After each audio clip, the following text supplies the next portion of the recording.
Welcome to this explainer. If your morning prayer time ever feels, well, just a little bit chaotic, or if you've really struggled to find a solid scriptural foundation for starting your day off right, I think you're going to find Psalm 5 absolutely fascinating. Today, we're exploring exactly how this text establishes a highly structured priestly blueprint for the Torah-observant believer's morning routine. We're talking about a deliberate, methodical presentation of our entire lives before the throne of Yahweh. Okay, let's dive right into this structured approach by following the four architectural pillars of our daily service. Section 1, the ordered morning sacrifice. Section 2, the holiness of Yahweh.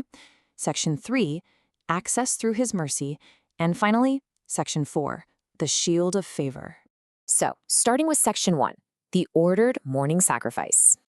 We have to begin by examining the exact timing and the absolute precision required when we present ourselves before the throne of our King and Elohim.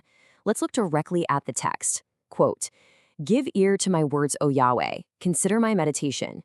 Give heed to the voice of my cry, my King and my Elohim, for to you I will cry. My voice you shall hear in the morning, O Yahweh. In the morning I will direct it to you, and I will look up." End quote. Notice David's deep, profound submission right off the bat. He calls the sovereign Malki vel Elohai, my king and my Elohim.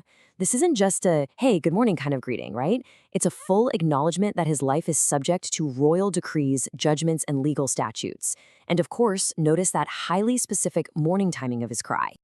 Now, what's really fascinating here is the Hebrew word David uses for direct. When he says, I will direct it to you, he actually uses the word arak. Arak is literally a highly technical sacrificial term. It means to direct, prepare, set in order, or methodically arrange.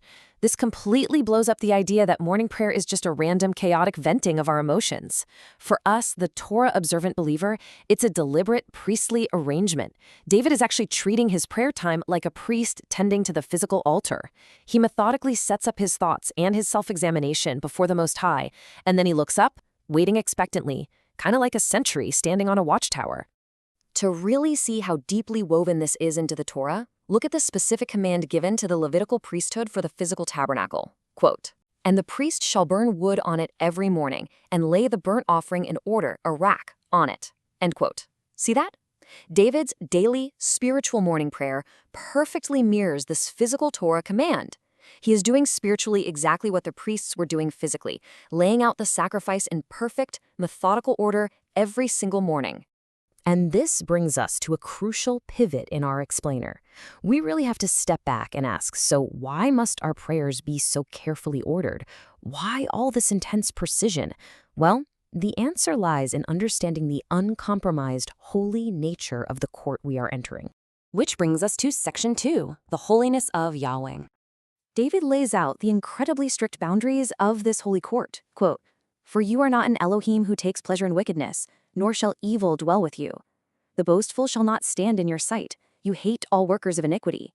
You shall destroy those who speak falsehood. Yahweh abhors the bloodthirsty and deceitful man." End quote. These verses establish an absolute, non-negotiable standard. We cannot approach Elohim casually because his presence is completely and totally incompatible with lawlessness. In fact, David structurally outlines 5 specific manifestations of lawlessness that absolutely cannot survive before the eyes of Elohim. We're looking at wickedness, which means twisted behavior, evil, which cannot find even a temporary lodging spot in his house, the boastful, meaning those arrogant folks who simply won't be able to maintain their standing, workers of iniquity, and finally, deceitful and bloodthirsty men who blatantly violate the weightier commands of life and truth. Let's unpack this specific Hebrew phrase for a second, po'alei aven, which translates to workers of iniquity. This refers to those who actively labor to produce lawlessness. They continuously wrap their entire lifestyle around violating the Torah. You see, Yahweh does not view sin as some abstract entity that just floats around separate from the person who's actively executing it. The action and the actor are bound tightly together when someone intentionally makes a lifestyle out of opposing his instructions. And honestly, this brilliantly illustrates the stark contrast between modern, unscriptural cultural catchphrases and Yahweh's actual legal stance. We hear modern cultural theology constantly say, love the sinner, hate the sin. But raw biblical candor, straight from Psalm 5 verse 5, says you hate all workers of iniquity. Yahweh's legal stance toward those who actively align against his character and his Torah is one of complete, uncompromising opposition. Actually, our Messiah Yahshua used this exact same terminology regarding the final judgment. Quote, "Many will say to me in that day, 'Master, Master, have we not prophesied in your name, cast out demons in your name, and done many wonderful works in your name? And then I will declare to them, I never knew you. Depart from me, you who practice lawlessness.'" End quote. Make no mistake, this is a terrifying warning from Yahshua.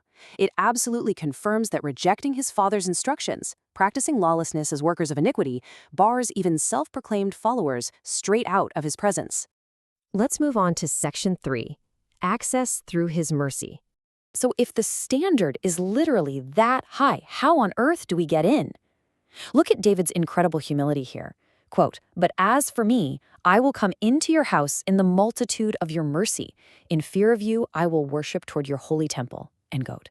Notice that David does not march up and demand entry based on his own personal resume of Torah perfection. Not at all. He points entirely, 100%, to the mercy of Yahweh.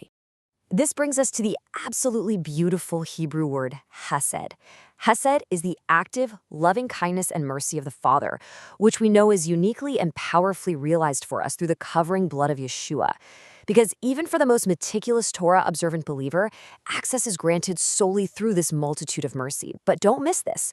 That mercy doesn't ever lead to casual familiarity. It always has to be balanced with an overwhelming, holy awe, a deep fear of Elohim. To understand why this mercy is so absolutely vital, just look at the alternative, the internal state of those who reject the Torah.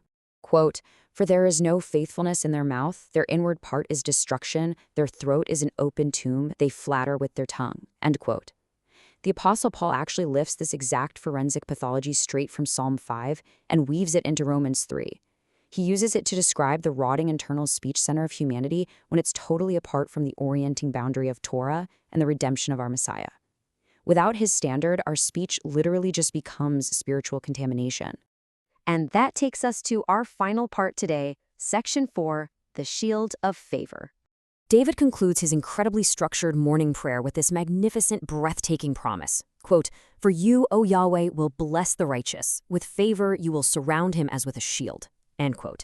This promise is given directly to the community of believers who love his name. Notice earlier in the psalm, David didn't ask for some kind of petty personal vengeance, right? He acted as a covenant prosecutor, asking the righteous judge to pronounce the wicked guilty. And because he operates strictly within the bounds of Torah, he is granted this profound, all-encompassing shield of favor. Now, check out this fascinating philological shift between the psalms. This is super cool. In Psalm 3, David asked for a machgen, a smaller, agile shield meant for an immediate, fast-moving, mobile crisis. But this shield mentioned here, in Psalm 5, it's a tzina. It is an entirely different, massive piece of spiritual armor. A tzina is literally shaped like a large door. It was carried by ancient frontline infantrymen and was designed to completely cover a warrior from head to foot, absorbing every single flaming missile fired from the enemy's city walls. When you walk uprightly in his instructions, Yahweh's covenant favor actually becomes this tzana for you. It's a multi-dimensional wall of defense surrounding your entire life that this deceitful world simply cannot penetrate. No way. So, let's synthesize this whole explainer into some highly actionable steps for your daily discipline. Here is exactly how you must organize your morning watch tomorrow, before you even look at your phone, before you check your emails, or step out the front door. Step 1, execute a rock. Consciously arrange your heart and set your thoughts in order just like a priest preparing the altar. Step 2, align your priorities with Torah. Ensure you are seeking his instructions and definitely not walking as a worker of iniquity. And step 3, stand expectantly at your post. Look up and wait for your King and Elohim to move mightily in your life. So, I want to leave you with this final provocative thought to ponder today. Tomorrow morning, will you execute the priest's duty of Erach, consciously preparing your sacrifice of praise and obedience? Or will you just step out onto the battlefield of a deceitful world completely unshielded? Secure Yahweh's massive shield of favor through deliberate, Torah-aligned obedience. The choice is yours, every single morning. Thank you so much for joining me in this explainer today. May your mornings be perfectly ordered, and may your shield be incredibly strong.